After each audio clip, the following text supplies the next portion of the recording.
Olá, novamente! Sou sua irmã em Cristo, Carmen Henneman, e hoje lhes trago a parte 2 da nossa análise sobre aquela última pergunta que Jesus fez a Judas Iscariotes no momento da sua traição. Amigo, a que vens? Esta foi a pergunta.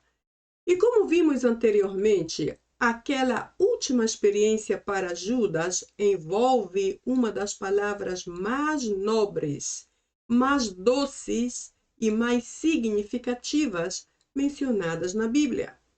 Esta é a palavra amigo. Ela é mencionada muitas vezes por muitas diferentes pessoas e, inclusive, por nosso melhor amigo Jesus Cristo. Então, assim como vimos em nossa introdução e parte 1, o nosso tema continuará sendo o que você vê aqui, alto valor. E como texto base, continuaremos com Mateus 26:50, que em grego, o original idioma do Novo Testamento, diz assim: Rodé Iesus eipen auto, retaire, ephiroparei. Tot prosiotontes epebalonkas, heiras epiton iesum kai ecretesan auton. Como lhes disse desde o início, esse é um texto profundo e totalmente pleno, completo em todo o significado, que necessitaremos durante essa parte 2 de hoje e todo esse tempo de discussão. Em português, o texto seria isto aqui. E Jesus lhe disse: Amigo, a que vens? Então chegaram e, lançando mão de Jesus, o prenderam. Bem, eu trouxe o que em português somente para contextualizar o que diz o idioma original do Novo Testamento, que é o grego, em particular o grego koiné. Porém, não vou gastar muito tempo aqui, porque tudo isso já foi mencionado na introdução e parte 1. Apenas quero mencionar que tudo o que vamos falar será baseado na pergunta principal que está bem aqui. Retaire, ephiroparei. E então eu trago esta mesma parte, esta mesma pergunta, chamando-a de parte central do texto. A mesma pergunta. Amigo, a que vens? Retaire, ephiroparei. E aí vimos, na semana passada, na nossa parte 1, a importância desta palavra.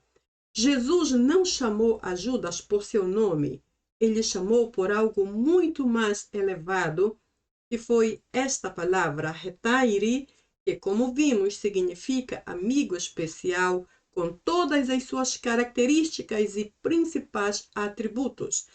Se você não passou pela parte 1, então eu gostaria que primeiro fosse lá, para então entrar nesta parte 2 de hoje.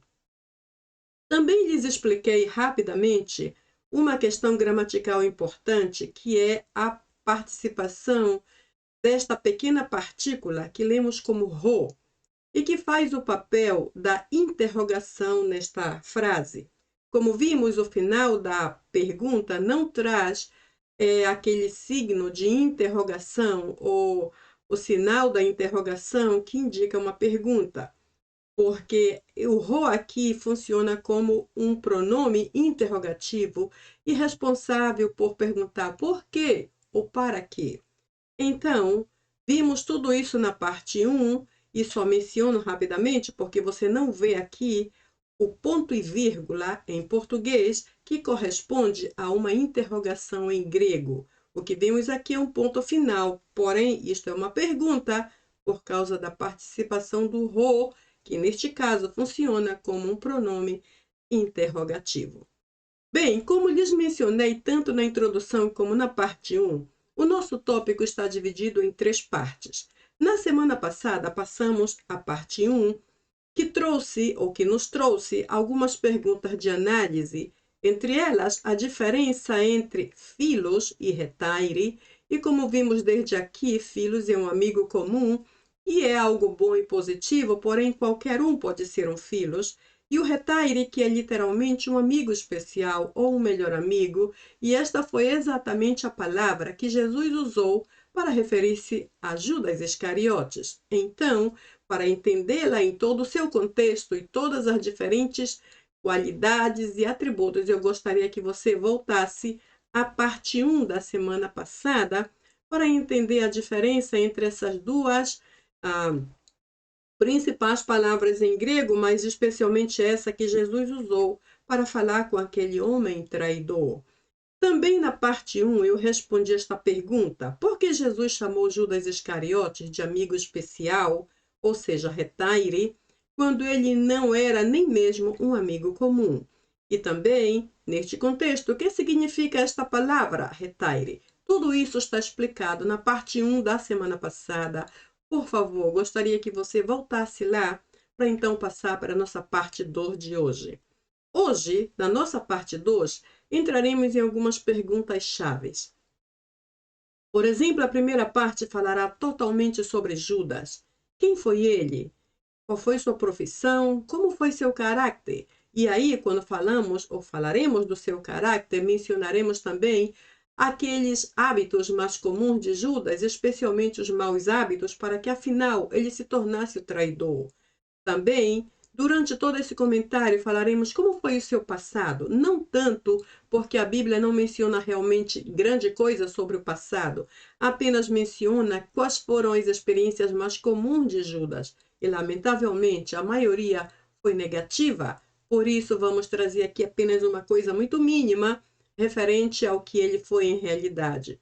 A segunda parte do dia de hoje, falaremos sobre o plano de traição que ele fez. E aí falaremos de muitas coisas, como, por exemplo, o sinal que ele deu aos guardas sobre quem seria aquele que deveria ser preso, neste caso Jesus, e este sinal, então, foi um beijo. Por que foi um beijo? Qual o simbolismo que havia entre aquele beijo e a cultura e o que ele estava para fazer naquele momento? Também mencionaremos muito rapidamente sobre a possível moeda que foi paga, o tipo de moeda que foi paga a Judas, neste caso, 30 moedas de prata. O tipo foi moeda de prata. Trataremos de encontrar mais ou menos a equivalência com o nosso o valor econômico monetário de hoje. E também trataremos de ver, será que Jesus não sabia de tudo aquilo? Será que ele não sabia quem era Judas e o que ele estava pronto a fazer? E por que permitiu tudo aquilo? Na semana que vem, na nossa última parte, entraremos na parte 3 e aí iremos ao momento final de Judas Iscariotes. Que pergunta será que ele deu a Jesus? O que será que ele pensou, sentiu e por que tomou aquela decisão no momento da traição e especialmente a sua consequência final? E no final de tudo, que tipo de lição podemos nós aprender da experiência de Judas Iscariotes? Será que podemos aprender alguma coisa positiva? Por que será que este mau exemplo está na Bíblia? Tudo isso veremos na próxima semana.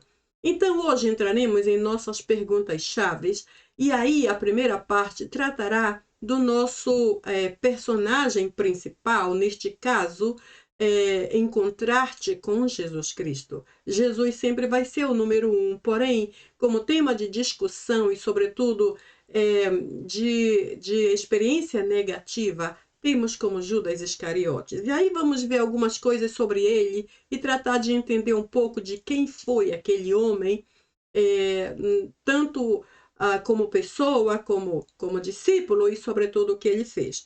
Então, começaremos por seu nome. Eu creio que o nosso nome é muito importante porque às vezes traz parte do que é a nossa origem. Então veremos, por exemplo, que o seu nome vem do grego Judas, que literalmente significa louvor ou louvado. Algumas, digamos, investigações ou análises daquela raiz do nome do Judas diz que esse louvor era referente a ele mesmo, ou seja, Judas o louvado. Outras versões dizem que esse louvor se referia a Deus, Judas o que louvava, neste caso a Deus. De qualquer forma, aquele que era louvado ou o que louvava, a questão é que a palavra louvor era parte do nome de Judas. Então, desde aí, vejo algo positivo que poderia haver influenciado aquele homem a terminar bem. sua vida, diferente do que ele fez. Vemos então que Judas foi um dos primeiros a juntar-se a Cristo e tornar-se seu discípulo. Vimos isto aqui em Atos 1, você pode ver essa referência depois. A questão é que todos sabemos que ele foi um discípulo de Cristo. Vimos também que Judas caminhou com o Mestre, neste caso Jesus Cristo, pelo menos por 3 anos. E ele viu, através do ministério de Cristo, todo o seu ensino, todos os seus ensinamentos, as suas pregações, as suas exortações para animar, para levantar, para sarar, para restaurar os ânimos, e inclusive viu seus milagres. E além disso, além de todo esse privilégio que Judas teve de fazer um seminário completo, digamos assim, um seminário teológico completo de 3 anos com Jesus Cristo, pessoalmente, e aprender dele, dos seus ensinos, e ver pessoalmente todos os seus milagres, ele também teve o privilégio de ser enviado a pregar o evangelho. Ou seja, Judas teve os mesmos privilégios que todos os outros 11 discípulos tiveram. Por que será que ele terminou como terminou? Então, ele foi um discípulo igual a todos os demais, com os mesmos privilégios. Vimos também que Judas foi originário da tribo de Judá e ele nasceu em uma cidade chamada Queriote, que estava na região da Judeia.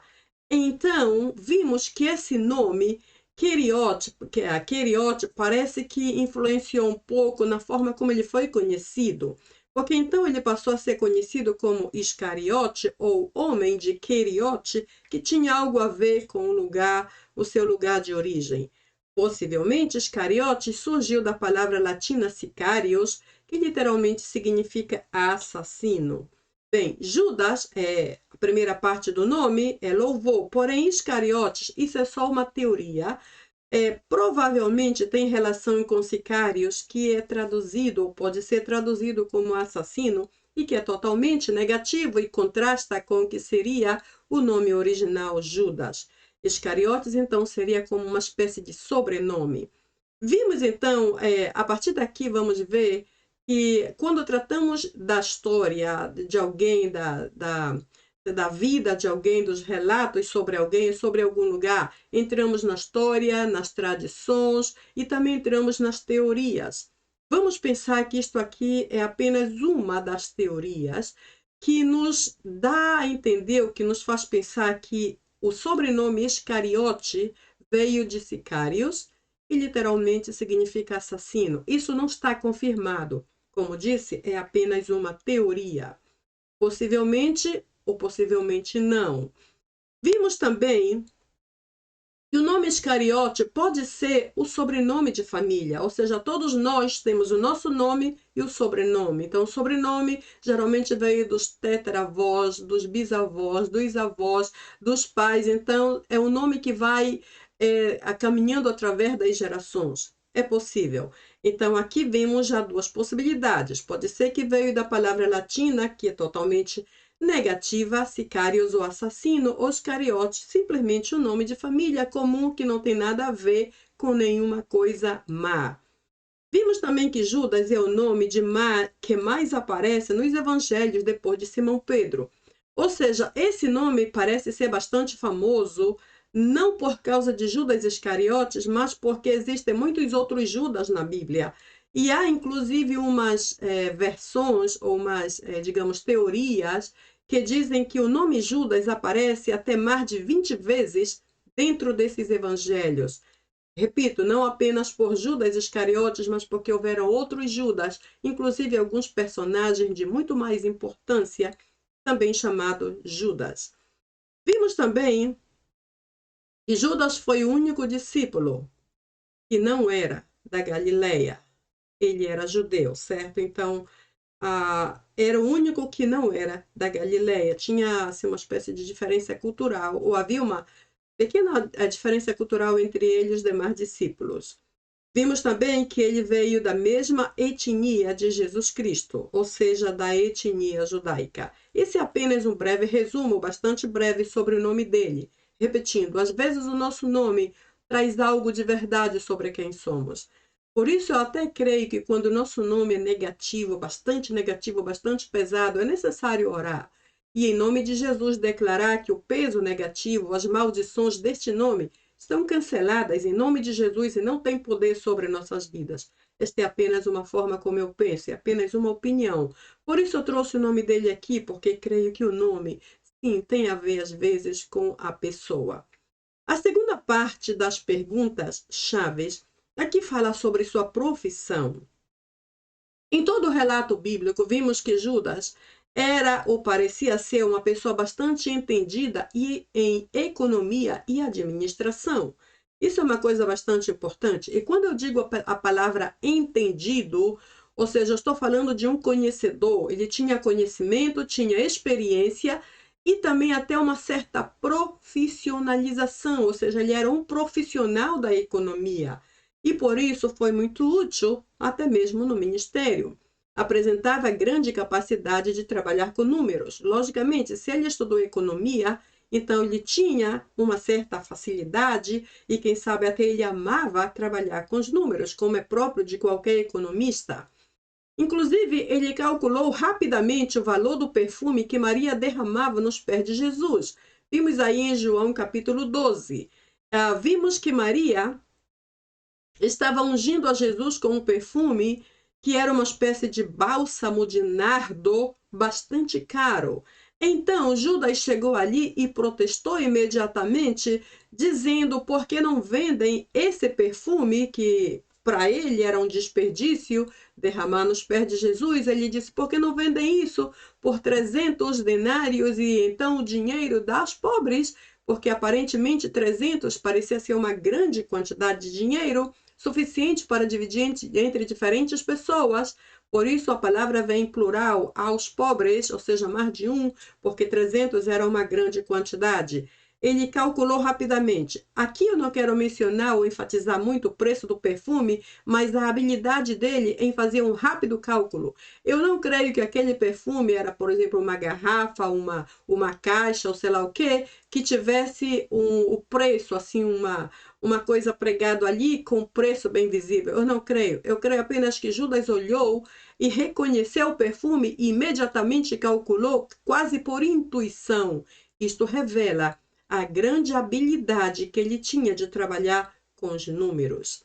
Vimos também que, como tesoureiro, naquela época, um tesoureiro era realmente um profissional e era um tipo de pessoa ou um tipo de profissional religioso que geralmente administrava os bens de uma diocese, uma igreja ou um convento. Ou seja, qualquer coisa que tivesse uma aparência religiosa era o tipo de tesoureiro que Judas era.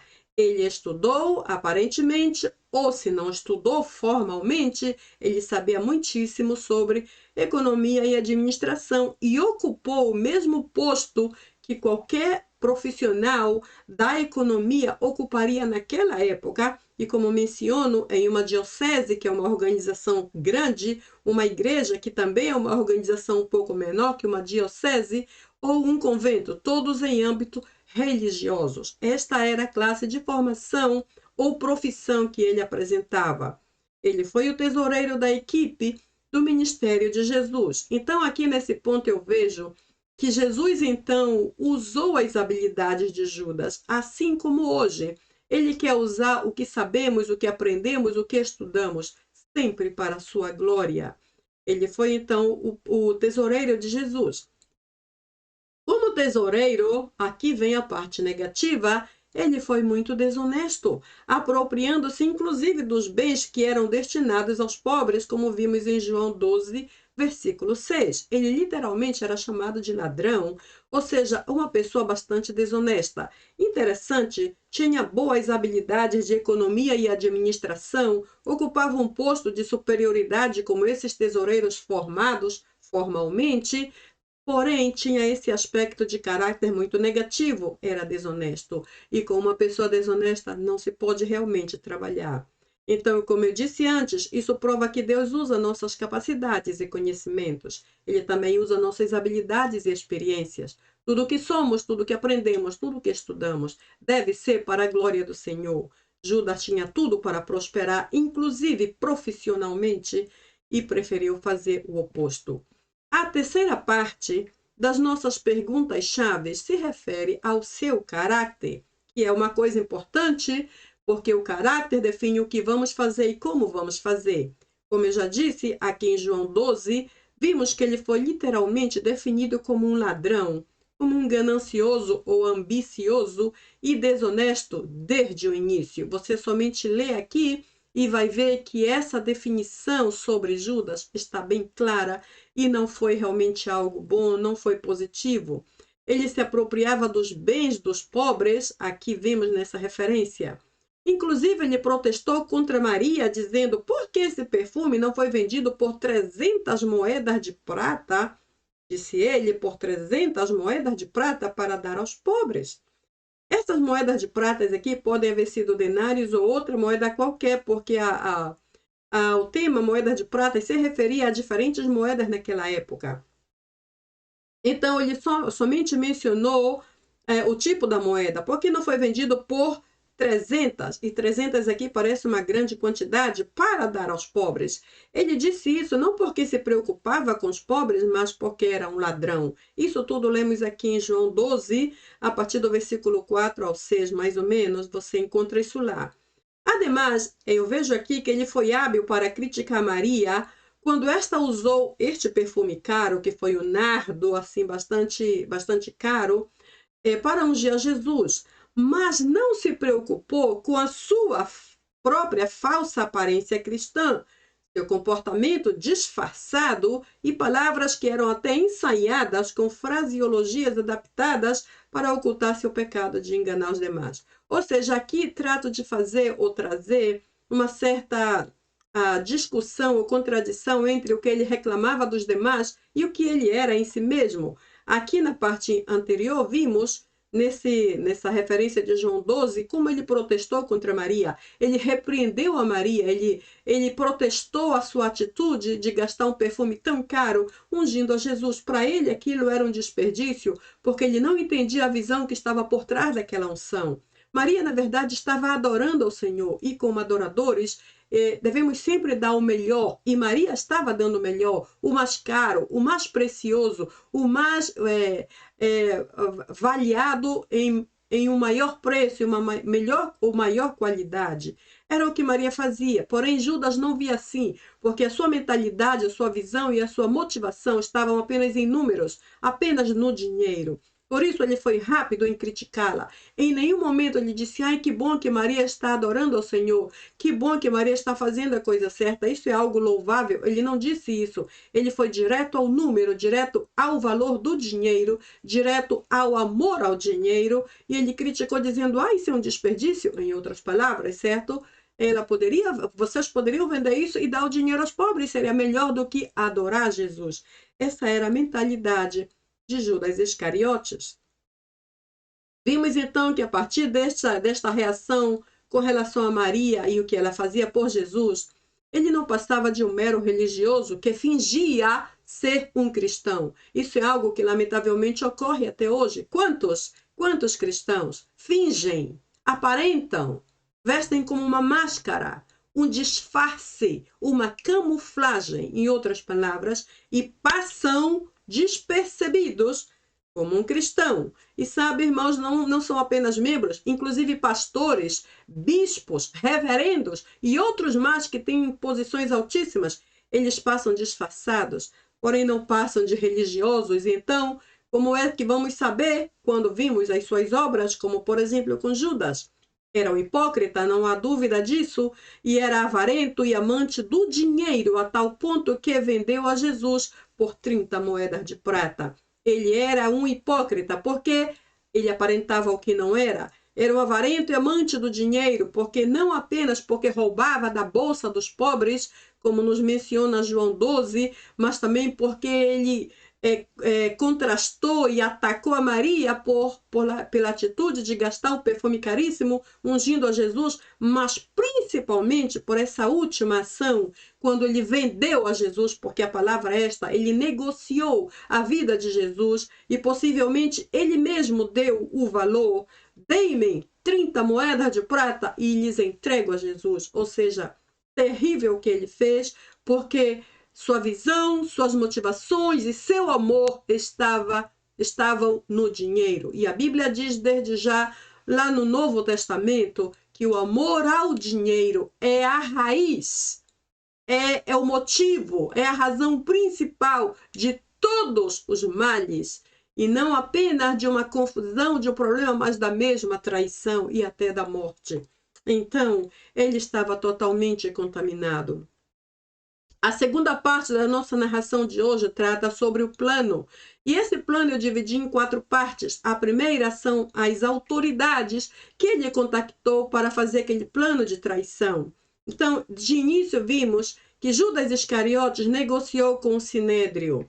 Quem era o Sinédrio? Era uma espécie de tribunal supremo da nossa época. Na nossa época, um tribunal supremo é a autoridade máxima sobre todas as demais autoridades. Então Judas foi bem esperto. Ele não foi negociar com qualquer pessoa que poderia mudar de ideia em qualquer momento. Ele não foi com alguém que não tinha muita influência ou que não tinha poder de decisão. Ele foi com a cabeça, com o poder máximo. Ele contactou direto com o Tribunal Supremo, que também representava o órgão de segurança máxima contra os maiores delinquentes da época. Eu coloco a palavra delinquente aqui de propósito, porque lembrei por um momento daquele homem chamado Barrabás. Lembram que um pouco antes da crucificação de Cristo, houve como uma espécie de sorteio, uma disputa, uma decisão, e as autoridades disseram, bom, é comum nessa época do ano soltarmos um delinquente, assim que decidam Jesus ou Barrabás, e todos gritaram Barrabás, como se Jesus fosse pior que Barrabás, como se Barrabás fosse melhor que Jesus. Vejam bem, nesse aspecto, Barrabás foi colocado na mesma altura de Cristo, ou Cristo foi colocado na mesma altura de Barrabás. Por isso eu menciono aqui que o Sinédrio, que é considerado uma espécie de tribunal supremo, também é considerado órgão de máxima segurança contra os delinquentes. E aí Jesus estava incluído, por isso foi submetido ao poder de decisão deste Supremo Tribunal. Também vimos que o Sinédrio, ou este Tribunal Supremo, o Supremo Tribunal, é a maior autoridade judicial, ou era a maior autoridade judicial daquela época, e era composto de sacerdotes, somos sacerdotes, anciãos e escribas, que eram os que transcreviam as leis. E eles tinham o poder de vida ou morte, ou seja, eles decidiam quem ia viver e quem ia morrer. Essa era a função máxima do Sinédrio, de quem Judas Iscariotes recebeu imediatamente uma escolta, uma vez que ele foi ali e fez um acordo e disse, olha, se vocês me pagam tanto, eu lhes entrego a Jesus, porque eu sei que todo mundo aqui anda buscando prender a Jesus, anda buscando detê-lo nas coisas que ele faz. Então eu lhes entrego se vocês fizerem isto. E provavelmente Judas apresentou todo o plano. E como o Sinédrio aceitou a sua proposta, imediatamente dispôs uma escolta de soldados para acompanhar Judas. Agora, uma escolta que nesse contexto é também chamada de frota, uma frota de soldados, ou uma tropa de soldados, também é uma guarda, como era o termo usado naquela época, uma guarda de soldados, ou uma comitiva, ou uma unidade armada de soldados. Ou seja, uma unidade armada ou uma escolta de soldados armados, naquela época, era formado mais ou menos entre 500 e 1.000 homens.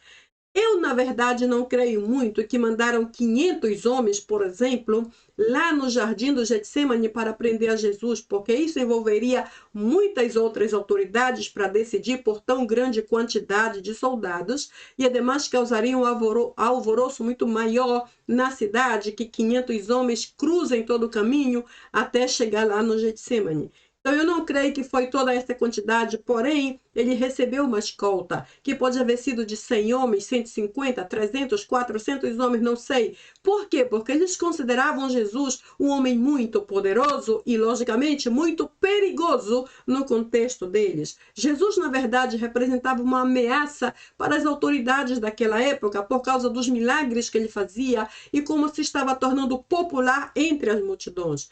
Por isso, foi designado não apenas um soldado, 2, 3, 5, mas uma escolta completa que foi para especialmente prender a Jesus. Então ali ele negociou sobre o preço da vida de Cristo com esta autoridade. Eu, na verdade, creio que Judas mesmo fez a proposta. E vimos isso aqui nesse texto de Mateus 25:15. Ele pergunta: que me quereis dar? O que vocês me darão se eu vos entregar a vocês? Ou se eu entregar vocês a Jesus, que vocês me dão? E pagaram-lhe então 30 moedas de prata. Como vamos ver daqui a pouco no tópico sobre a moeda, o preço, era um valor, 30 moedas de prata, não era algo muito pequeno para aquela época, por isso aparentemente foi um preço tentador, ou seja, Judas não podia recusar esse valor. Ele começou com a pergunta: o que vocês me dão em troca se eu lhes entregar Jesus de Nazaré, esse que anda causando tantas turbulências aí entre as multidões e tornando-se tão famoso e tão popular, ameaçando até a autoridade de vocês? O que vocês me dão para entregar? Porque eu sou um dos discípulos dele, eu tenho como fazer isso. E então imediatamente lhe pagaram ou lhe deram um preço tentador, que ele não podia rejeitar, de 30 moedas de prata. A segunda parte do plano seriam os guardas, que outras versões chamam de policiais ou soldados, depende do termo, porém vamos chamar aqui de guardas. Veremos então que após a negociação com o Sinédrio, que era o supremo, a suprema autoridade sobre todos os demais, Judas recebeu imediatamente uma escolta de soldados. E já vimos que uma escolta é uma frota, uma guarda, uma comitiva. O caso é que é uma unidade armada de soldados que variava entre 500 e 1.000 soldados, dependendo do caso. E outra vez, eu não creio que mandaram 500 soldados, mas talvez mandaram 100, 150, não sei, que já era na verdade uma grande quantidade, totalmente desnecessária para prender a Jesus. Então vimos que uma escolta, como vimos aqui, uma escolta de soldados, era composta de soldados e outros servidores do Sinédrio. Por exemplo, em uma escolta haviam guardas do templo, capitães da guarda do templo, membros do Sinédrio e alguns soldados romanos que pertenciam à guarnição que estava aquartelada na Torre de Antônia. A Torre de Antônia era uma espécie de quartel, por isso diz estava aquartelada na Torre de Antônia, construída a nordeste do templo. Ou seja, aqui dentro dessa escolta havia uma variedade imensa de soldados. Haviam os soldados comuns, haviam aqueles com rango mais alto, haviam aqueles que eram autoridades mais altas, haviam aqueles que trabalhavam direto para o Sinédrio como organização judicial, e também aquelas que trabalhavam para o templo como uma organização religiosa máxima. Então havia todo tipo de soldado aqui dentro dessa escolta que o Sinédrio deu a Judas para ir prender a Jesus, como se Jesus precisasse de guardas ao redor dele para dizer ou para assumir qualquer coisa que ele estava fazendo. Então, aqui são os guardas mais notáveis. Eles não sabiam quem era Jesus ou onde ele estava exatamente. Me refiro à escolta de soldados. Ou seja, os guardas ou os soldados não sabiam quem era Jesus ou onde ele estava. Então, Judas teve que conduzi-los até o lugar combinado, que era o jardim do Getsêmani. Ou seja, Judas sabia que Jesus estava ali no Getsêmani. Como é que Judas sabia? Ele sabia porque era um costume de Jesus ir com os seus discípulos descansar ou orar lá no Getsêmani. Então Judas estava familiarizado com essa prática porque ele era um discípulo de Cristo já por 3 anos, mais ou menos. Ele estava sempre com o mestre e ele estava durante os ensinos, durante as experiências, durante os milagres, durante as caminhadas. Judas estava em tudo. Ele sabia que Jesus costumava ir, principalmente às noites, lá no jardim do Getsêmani, para descansar, como são alguns textos que vimos em outras referências, e também para orar, como foi aquele momento em que ele suou sangue, ele estava lá no jardim do Getsêmani. Então Judas sabia, e por isso ele disse: bom, eu sei aonde ele pode estar amanhã, ou daqui a 3 dias, eu sei onde ele pode estar a que horas exatamente e com quem. Então não vai haver muita gente ali ao redor, as multidões não saberão, isso ficará uma coisa meio oculta, será algo silencioso, então será fácil pegá-lo ali, porque ele não vai estar rodeado de muita gente, ele vai estar sozinho, possivelmente vai estar dormindo, descansando, ele nem vai ver quando a gente chegar, ou então ele vai estar orando com os olhos fechados, ele nem vai perceber o que estamos fazendo. Então Judas sabia, e ele deu toda a informação aos guardas, e aí com toda a escolta começou a caminhar em direção a Jesus. A terceira parte do plano aqui é exatamente o lugar. Então, aonde foi que Judas levou a escolta de soldados para prender Jesus? Judas escolheu o lugar apropriado, e eu coloco entre parênteses, por ser um lugar de oração para Jesus, para trair o mestre sem que os outros suspeitassem, ou seja, o Getsemane. Por que essa palavra suspeitar? Porque como Getsemane era um jardim, não era um campo de batalha, não era um ringue, não era um lugar de luta, nem nada disso, não era um lugar aberto como as ruas, os campos, as montanhas, onde todos se aglomeravam, era um lugar bastante privado para descanso ou para oração. Então Judas pensava que ninguém iria suspeitar se ele e uma tropa de soldados chegassem. Então ele disse, eu te levarei, dizendo aos guardas, neste caso, eu os levarei ao lugar apropriado, ou seja, um lugar que não vai levantar suspeita, não vai incomodar, nem sequer vão escutar os barulhos ou os ruídos de quando estivermos chegando. Esse é o lugar exatamente, é o lugar perfeito, o lugar exato, o lugar apropriado, aonde vou levar vocês para aprender o mestre. Ali ele vai estar totalmente despercebido, ou seja, ele nem vai estar atento, porque possivelmente vai estar orando, ele nem vai ver quando a gente chegar, e algo parecido assim imagino que sucedeu. Pode ser, por ser um lugar de descanso, como já mencionei, Jesus provavelmente estaria orando e nem se daria conta, entre aspas, certo? Porque isso não é verdade. Jesus sabia tudo muito antes de acontecer, inclusive sabia que Judas o trairia futuramente, assim como também sabia sobre Pedro em outra época, no outro vídeo que lhes apresentei sobre Pedro. O caso aqui é que, por ser um lugar de descanso, Judas pensava que Jesus nem sequer se daria conta quando eles chegassem. Quem é que vai buscar um delinquente, por exemplo, no lugar de oração? Ninguém. Então era essa a ideia de Judas.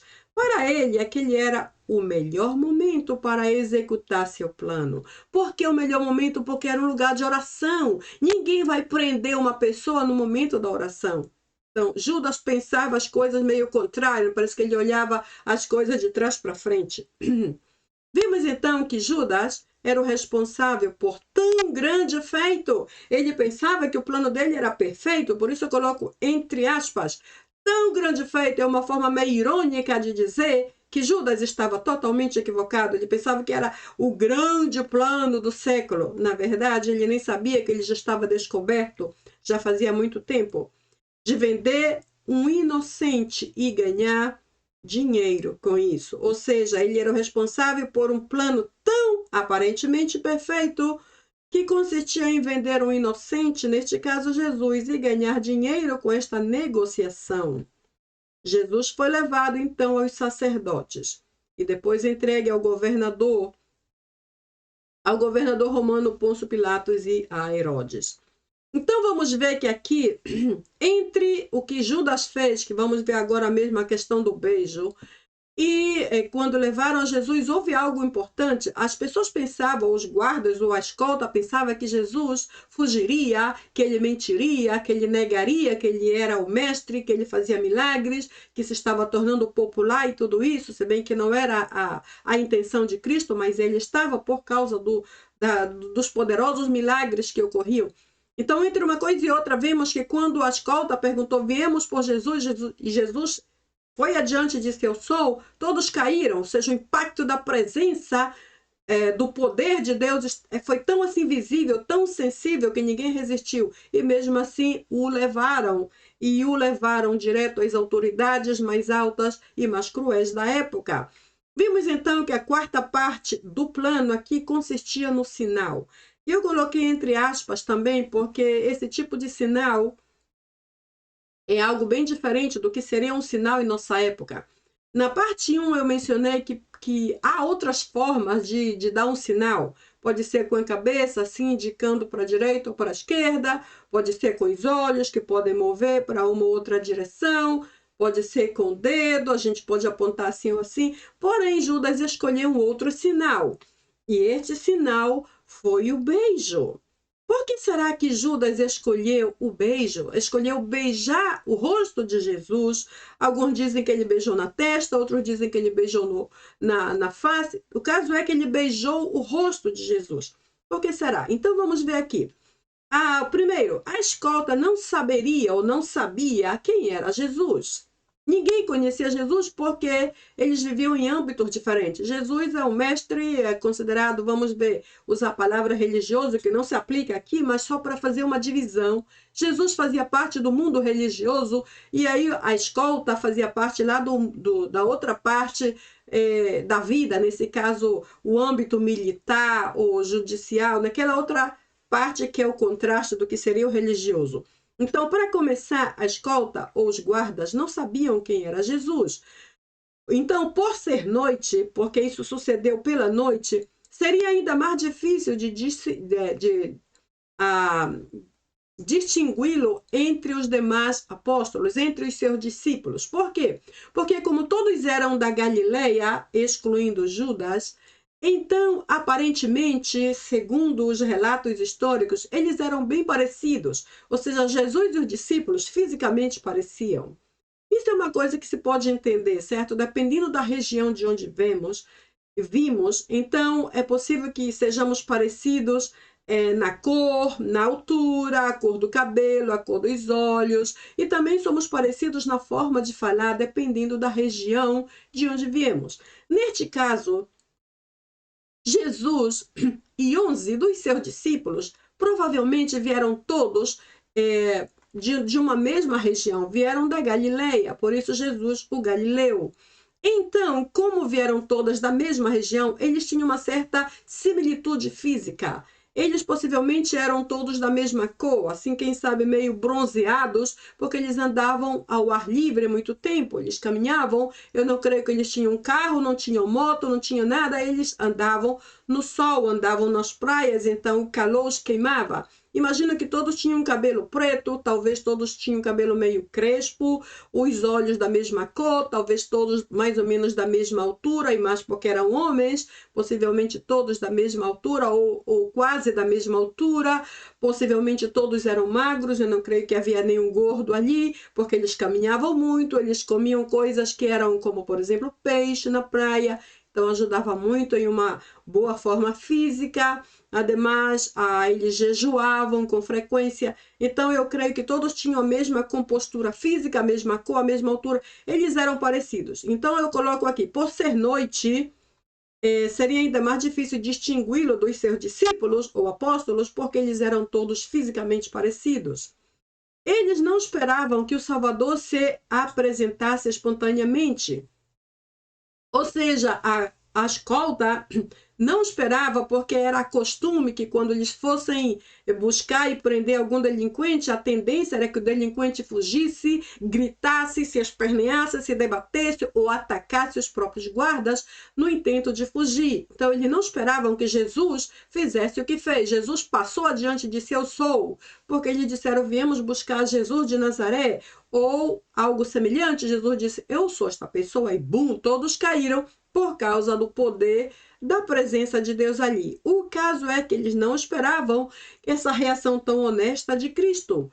Entre os judeus, o beijo era uma forma costumeira de saudação, e é ainda até hoje. Ou seja, é comum que as pessoas cheguem e se beijem como saudando, como dizendo como estás, olá, ou algo parecido com um beijo. E não há problema de que um homem beija outro homem, porque isso é um aspecto cultural e nada mais, e algo bem comum e bem natural.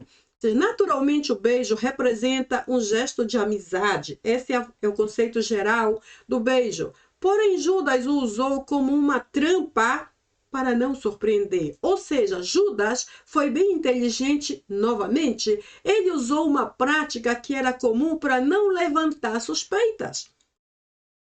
Talvez se Judas dissesse uma palavra assim, tipo um código, algo diferente, as pessoas se olhariam e diriam: o que é isso? Não conhecemos esta palavra, o que será que está acontecendo? Ou talvez se ele fizesse um gesto com a mão ou apontasse assim com o dedo em direção a Jesus, todos veriam que algo diferente estava ocorrendo. Porém, ele foi inteligente, ele fez algo que todos faziam sempre. Eles se beijavam entre eles, ninguém olhava, ninguém via nada de diferente ali. Ele foi muito esperto e usou uma prática que era comum, que representava a amizade verdadeira, como uma espécie de trampa. Ou seja, os outros discípulos possivelmente não sabiam que aquilo era uma espécie de código, porém Jesus sabia, e os guardas também, porque ele já havia dito aos guardas: aquele em quem eu beijar, este levem, certo? E os guardas então sabiam, e Jesus sabia, porque Jesus sabe todas as coisas com antecedência. Então, Judas transformou um sinal afetuoso de amizade, que era o beijo, em um símbolo de traição. Por isso, hoje existe essa expressão, o beijo de Judas, ou o beijo da traição. Ou seja, mudou totalmente não apenas o conceito, mas também o contexto do beijo de amizade para traição. Isso é uma coisa muito feia, certo? Então, vimos que Mateus 26, 48, Judas disse isso: aquele a quem eu beijar, prendam-no.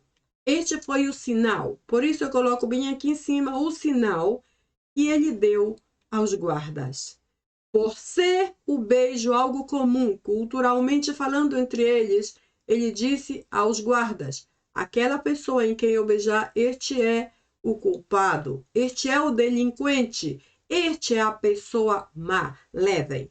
Então, eu espero que hajam entendido. Eu achei essas características muito importantes com relação ao sinal, porque também anteriormente eu sempre tive curiosidade: por que será que ele beijou? Então era um aspecto cultural, era um símbolo de amizade e algo que ninguém suspeitaria.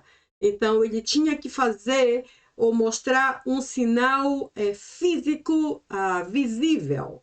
Porque se ele fizesse algo tipo mover o olho assim para a direita ou para a esquerda, talvez não desse para perceber. Primeiro porque era noite, difícil de ver a diferença nos olhos ou algo parecido. Então ele teve que fazer algo mais notável, como mover-se do lugar e tocar o rosto de Jesus com um beijo, visivelmente para que todos os guardas vissem. Então é algo bem interessante de se observar. Vimos então que as moedas que ele recebeu foram moedas de prata. Isso aqui se refere ao valor que Judas recebeu pela traição a Jesus Cristo. Começamos com o texto de Mateus 26:15. Então a pergunta dele foi: que me queres dar ou que me dareis? E eu vou-lo entregarei. Ou seja, o que vocês me dão pelo fato de, ou pelo fato de entregar Jesus. Se eu entregar Jesus a vocês, quanto vocês me darão? Algo assim.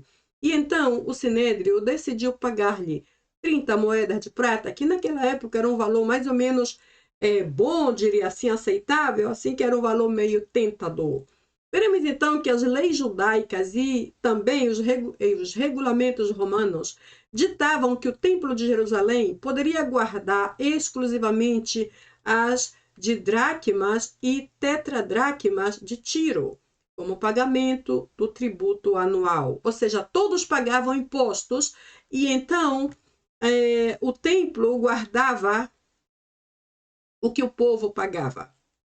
O Sinédrio teria pago a Judas as moedas que faziam parte do tesouro do templo. Ou seja, o povo pagava o imposto e o templo recebia parte desse dinheiro. Eu creio que o templo guardava todo o dinheiro por diferentes razões. E dali foi que se recolheu ou se separou 30 moedas de prata para pagar Judas Iscariotes. Por isso eu coloco: o Sinédrio teria pago a Judas as moedas que faziam parte do tesouro do templo. Por que o tesouro do templo? Porque como Judas era um discípulo considerado religioso, um tesoureiro que trabalhava em caráter de religiosidade ou para a religião, como vimos lá no começo, quando falamos da sua profissão, então era correto, digamos assim, que o templo fosse o responsável por pagá-lo. Porém, existem outras interpretações sobre o tipo de moeda em questão. Então, aqui volto outra vez àquela parte que mencionei no início, que quando tratamos de algo passado, quando falamos da história, também falamos de tradições, falamos de possibilidades, falamos de teorias, ou seja, às vezes a informação que trazemos é exata, às vezes não, são apenas teorias que nos são entregues para que continuemos a estudá-las até chegar a uma conclusão exata. E é o que vamos fazer aqui. Então vamos ver. Essas moedas poderiam ter sido as tetradracmas de Tiro. Poderiam, só uma possibilidade, geralmente chamadas de ciclos. Os ciclos, aqui me refiro ou aqueles ciclos, porque haviam vários tipos de moedas. Estes ciclos mais ou menos pesavam 14 gramas e desse peso, 94% correspondia à prata. Também podem ter sido as estáteres de Antioquia, que tinha aquela face do César Augusto e que pesava mais ou menos cada moeda 15 gramas, com mais ou menos 75% de prata. Agora eu menciono essa diferença aqui, a porcentagem de prata em cada uma dessas moedas, porque dependendo da quantidade de prata na moeda, era o valor da moeda. Por isso é difícil de calcular hoje exatamente, porque dependendo da porcentagem, o valor varia. E eu espero que entendam esta parte. Porém, outra teoria é que essas moedas de prata seriam equivalentes aos denários romanos. E eu confesso a vocês que eu fico mais com esta alternativa aqui. Eu gosto mais de pensar que foram os denários romanos. Por quê? Porque naquela época a Judéia estava sob o poder político do Império Romano. Ou seja, se o Império Romano, se o governo romano dominava sobre aquela época, então é comum, é normal pensar que a moeda vigente eram os denários romanos. E Mateus, inclusive, era um cobrador de impostos e sabia desta informação. Um soldado romano, por exemplo, recebia cerca de 225 denários por ano por seu trabalho. Então, uma breve comparação aqui. Se um soldado militar nos Estados Unidos ganha mais ou menos 35 mil dólares por ano, isso aqui eu menciono 35, mas na verdade, dependendo do rango, se é um soldado, digamos assim, como a gente diz em português, um soldado raso, ou se é um comandante, se é um general, então o valor vai mudando, não é certo? Vamos pensar que foi um soldado militar comum, que ganhe, por exemplo, atualmente o valor de 35 mil dólares, comparando com esses 225 denários que um soldado ganhava naquela época de Jesus. Então, nessa interpretação, Judas teria recebido um pouco mais que 3 mil dólares, equivalente à nossa moeda de hoje. É somente uma teoria. Eu não estou dizendo que realmente foi todo esse dinheiro, mas se calculamos mais ou menos, e agora vamos ver se encontramos o valor do denário, para então chegar a este valor aqui. Então, a ideia final, conclusiva deste cálculo entre o soldado daquela época e um soldado atual é que isso mais ou menos passava um pouco de 3 mil dólares, que naquela época era muito dinheiro. Porém, em Êxodo 21, 32, vemos também que o valor de 30 moedas de prata era o equivalente a um preço de um escravo. Interessante essa palavra, preço de um escravo. Ou seja, se alguém matava um escravo, se alguém acidentava um escravo, se alguém perdia um escravo, se esse escravo devesse ser restituído, o valor dele era mais ou menos o mesmo valor que foi pago a Judas Iscariotes, 30 moedas de prata. Quando eu leio esta referência aqui de Êxodo 21, 32, e relacionada com o preço de um escravo, eu imagino então que, eu não sei se diria inconscientemente ou coincidentemente, que eu não creio realmente que foi uma coincidência, Jesus foi rebaixado a um preço de escravo. Agora, o escravo quem é? Ou o que tem o escravo? O escravo não tem nada, não é assim? Ele não tem roupa, não tem casa, não tem bens, não tem absolutamente nada. Jesus não foi um escravo, literalmente falando, mas ele viveu como alguém que não tem nada. Inclusive, até a sua própria vida nem era dele. Ele deu a sua vida por nós e comprou, através da sua vida, a salvação que cada um de nós precisávamos. Então, como um escravo que não tem nada, que foi despojado de tudo, assim foi Jesus. Isso para mim não é uma coincidência que um escravo custasse exatamente 30 moedas de prata naquela época, e este foi o preço que Judas recebeu pela vida de Jesus. Se calcula então que o preço médio de um escravo naquela época era 30 moedas de prata. Então, isto corresponde com o nosso valor atual a mais ou menos 90 dólares nesse momento em nossa economia. Sendo assim, Judas teria recebido um valor de 90 dólares. Ou seja, o preço de um escravo, 30 moedas de prata, que corresponde a 90 dólares em nosso tempo atual. Então, ele recebeu 90 dólares nos valores de hoje. Ou seja, se ele recebeu 3.000, ou se ele recebeu 90, logicamente que na moeda deles, o equivalente ao dólar desse dia, então ele recebeu muito dinheiro. 90 parece pouco, porém naquela época o valor em si parecia muito, por isso para Judas parecia um valor tentador que ele não pôde rejeitar. Inclusive, 30 moedas de prata era também um salário de Zacarias, mencionado aqui em Zacarias 11, a partir do versículo 12, e era considerado por ele mesmo como um bom salário, ou um salário aceitável. Outra versão diz um salário excelente, ou seja, 90 dólares parecia um excelente salário. Se neste caso Zacarias recebia um salário de 90 dólares, correspondente a 90 dólares, e este foi o preço correspondente à moeda daquela época que Judas recebeu, então ele recebeu um excelente preço, um preço tentador que de toda forma não pôde resistir. Agora vamos ver. Nenhuma contagem numérica de nenhuma dessas moedas aqui, nenhuma delas é eficaz, porque naquela época existiam vários tipos de moedas, as de Antioquia, as de Tiro e as romanas, como vimos, certo?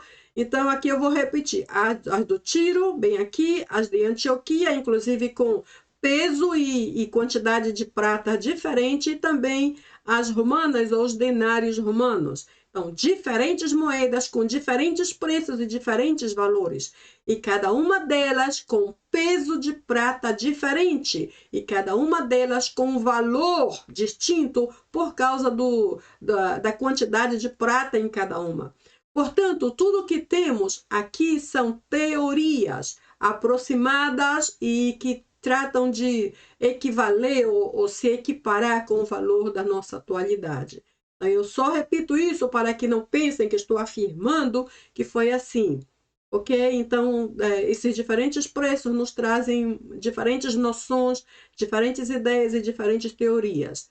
Então, tudo que temos são teorias aproximadas sobre a equivalência de quanto Judas recebeu por trair a Jesus Cristo.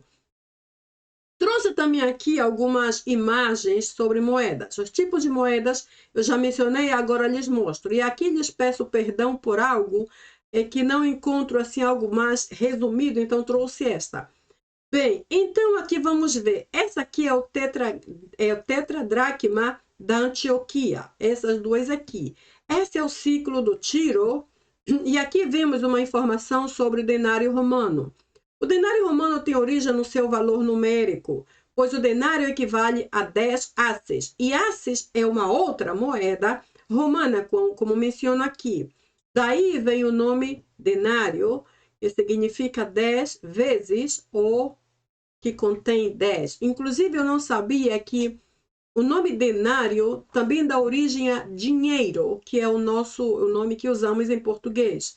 Então, denário consiste a 10 vezes algo, e de denário surge dinheiro, ou seja, o valor de 10. É uma moeda romana de prata que pesava cerca de 3,85 gramas, com um valor atual de mais ou menos 74 centavos de dólares. Existe também uma variação bastante quanto a este cálculo. O cálculo que trago aqui diz que uma moeda com este peso, 3,85 gramas, tinha o valor de 74 centavos de dólar. Outra versão diz que tinha o valor de apenas 49 centavos de dólar. Então, é muito difícil calcular por causa do tipo da moeda e a quantidade de prata em cada uma delas. Ok, agora os denários romanos levavam a imagem da cabeça do César, que era a moeda do imposto por cabeça, assim como era chamado, que os romanos exigiam dos judeus, e aqui temos a referência. Nos dias do ministério terrestre de Jesus, os lavradores recebiam, em geral, um denário por um dia de trabalho de 12 horas. Então, era essa moeda que recebiam na época de Jesus. Outra vez, naquela época, a Judéia era dominada pelo Império Romano, então, por isso eu penso que o denário foi a moeda usada para pagar Judas Iscariotes. E aqui está um exemplo do denário romano, uma moeda bastante diferente da nossa, somente para informação. Então, novamente, tudo que temos aqui são teorias aproximadas sobre a equivalência de quanto Judas recebeu por vender a Jesus Cristo para as autoridades da sua época. Ele recebeu 90 dólares, que correspondia ao preço de um escravo, ou se recebeu o correspondente a 3.000 dólares, um ou outro valor, naquela época era considerado muito um preço tentador, de maneira que Judas não pôde rejeitar.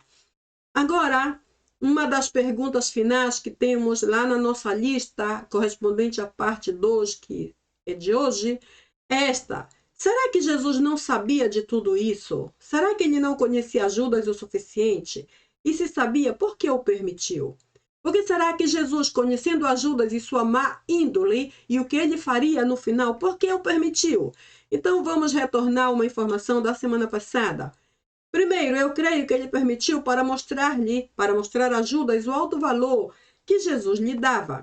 Nesse ponto, eu creio que Judas estava tão cego e tão confuso que até se havia esquecido de quanto ele era amado. Ele esqueceu do imenso amor de Deus por ele. Porém, Jesus estava ali para recordá-lo. Por isso o permitiu. Jesus estava ali para dizer: Judas, apesar de tudo que tu estás fazendo, apesar da traição que há no teu coração, não esqueça, eu te amo da mesma forma como antes. Então, para mim, esta é uma forma clara, porque Jesus permitiu.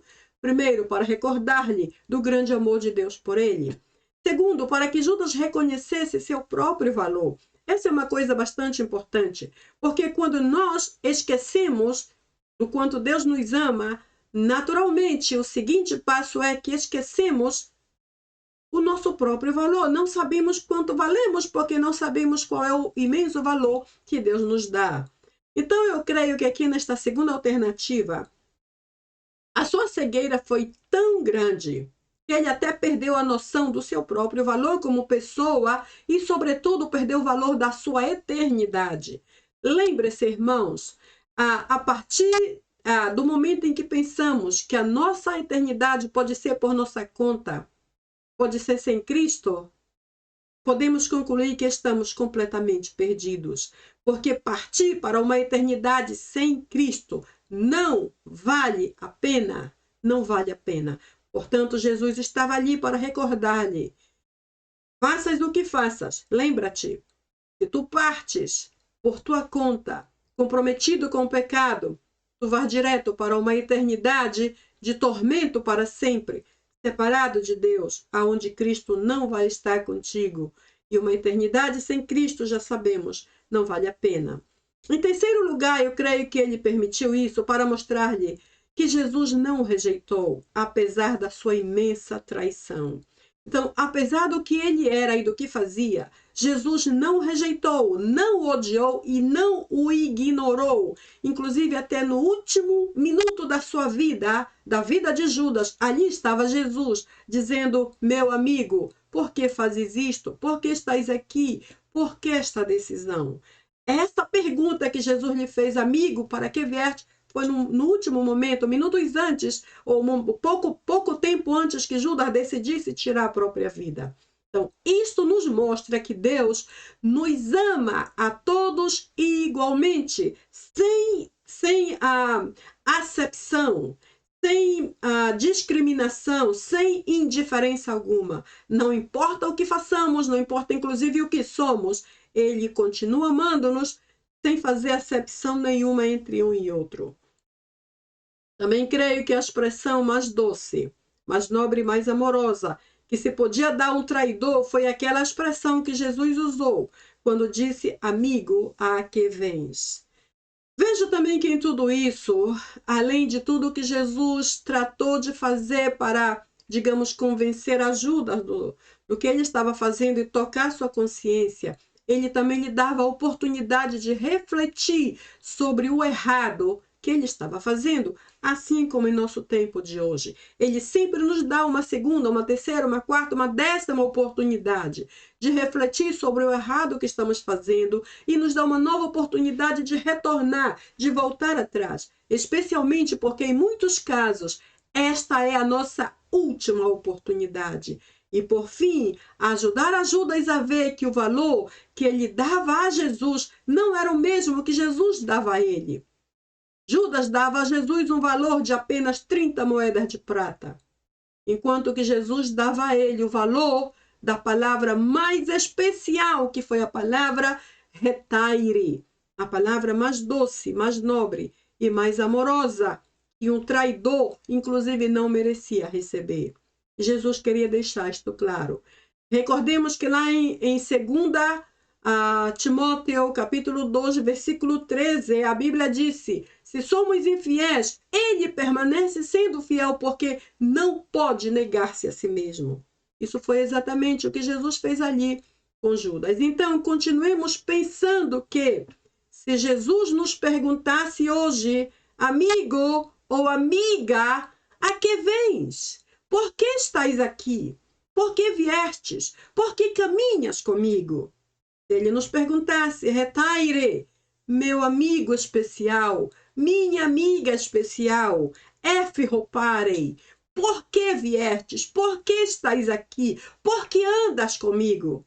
Que diríamos ao Senhor Jesus? Qual seria a nossa resposta? Quando ele nos perguntar isto, ou se nos perguntasse, lhe diríamos a verdade? Ou ficaríamos em silêncio? Ou também nos confundiríamos, como aconteceu com Judas Iscariotes?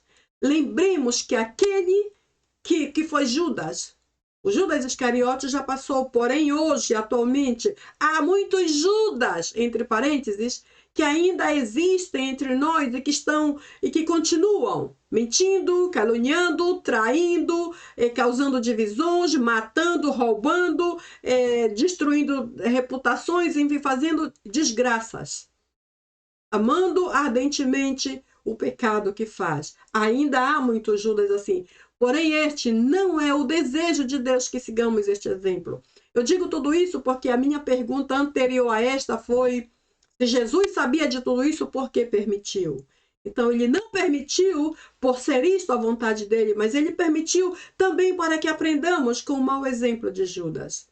Então, tenhamos cuidado e vigiemos nossos passos, palavras, decisões, reações, expressões, preferências, enfim, vigiemos tudo, especialmente aquelas decisões que são chamadas decisões finais, que no caso de Judas foi a decisão fatal, certo? Porque levou a sua eternidade para muito distante de Deus para sempre.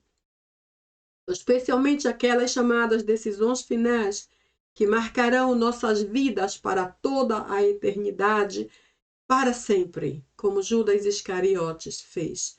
E todos nós, eu e você, aprendamos deste terrível erro cometido por Judas Iscariotes. Minha pergunta final aqui é: somos nós amigos de Deus realmente? E se somos, que tipo de amigos somos? Eu coloco o tipo aqui marcado assim, porque eu gosto muito de enfatizar esta parte. Tipo é qualidade. Que tipo, que classe, que categoria, que espécie de amigos somos de Deus? Se somos tão amantes do pecado, se ainda somos tão mentirosos, tão fofoqueiros, tão carnais, se estamos envolvidos com as coisas de Deus, mas a mente está em outras coisas onde já não devemos estar, que tipo de amigos somos? Veja bem, Abraão, lá no Antigo Testamento, creio que em Gênesis capítulo 15, também isso se manifesta em Tiago 2, 23, mais ou menos, diz que amigo creu em Deus de tal maneira que foi chamado amigo de Deus, e isto lhe foi imputado para a justiça. Lá em Gênesis 18, eu vejo uma palavra de Deus tão poderosa com relação ao seu amigo Abraão. Ele diz então, o versículo de Gênesis 18, 17 diz: então o Senhor falou consigo mesmo e disse: acaso poderei eu esconder algo do meu amigo Abraão? Uau, a relação deles era tão íntima, tão próxima, tão assim entranhável. E o próprio Deus disse: eu não posso esconder nada do meu amigo Abraão. Este é o meu amigo verdadeiro. Assim que eu pergunto: que tipo de amigos somos para Deus hoje? Irmãos amados, eu estou orando para que este tema nos traga uma nova visão de um novo relacionamento com Cristo, mais completo e mais íntimo, porque Ele é o nosso amigo especial e sempre o será. Então eu estou orando por você enquanto você escuta e assiste a esse vídeo. Então, depois de todo esse tempo de conversa e discussão, o desejo do meu coração é que você assista a parte 1 e hoje essa parte 2. E então eu te vejo na próxima semana com a parte 3 desse mesmo tema. Está bem? Te vejo lá. E enquanto isso eu vou estar orando por você. Que Deus te abençoe muito. Bye, bye.